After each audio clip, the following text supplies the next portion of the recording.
സിന്ധു കൃഷ്ണയുടെ കുടുംബ പ്രശ്നങ്ങൾ വീണ്ടും വഷളാകുന്നു. അമ്മൂമ്മയെ അസഭ്യം പറഞ്ഞതിൻ്റെ പേരിൽ അഹാനയുടെ ഇമേജ് പൂർണ്ണമായും തകർന്നിരിക്കെ സിന്ധു കൃഷ്ണ രക്ഷയായി എത്തി. അമ്മ അച്ഛനെ അടിക്കുന്ന CCTV ദൃശ്യങ്ങൾ സിന്ധു പലർക്കും മെസ്സേജായി അയച്ചു.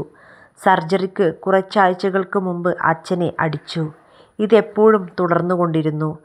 അദ്ദേഹത്തെ രക്ഷിക്കാൻ എനിക്ക് അമ്മയോട് ദിവസവും വഴക്കിടേണ്ടി വന്നു എന്നാണ് ഈ വീഡിയോയ്ക്കൊപ്പം സിന്ധു കൃഷ്ണ അയച്ച മെസ്സേജ്. ഇതേക്കുറിച്ച് യൂട്യൂബർ സായി കൃഷ്ണ സംസാരിച്ചു. ഒരു പരിചയവും ഇല്ലാത്തവർക്കാണ് ഈ വീഡിയോ അയക്കുന്നത്.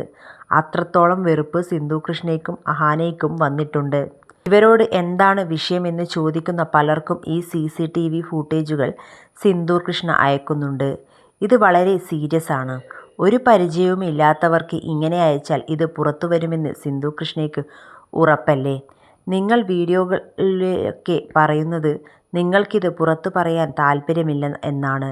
പക്ഷേ ഇപ്പോൾ അങ്ങനെയല്ല. ഇതിൽ എഴുതിയിരിക്കുന്ന കാര്യങ്ങൾ പോസ്റ്റ്മോർട്ടം ചെയ്ത് ഞാനൊന്നും പറയുന്നില്ല. അത്രയും മോശമായ കാര്യം അമ്മമ്മ കൊച്ചുമകളെയും മകളെയും കുറിച്ച് പറഞ്ഞാൽ ആരായാലും പ്രതികരിക്കുമെന്നും സായി കൃഷ്ണ പറഞ്ഞു.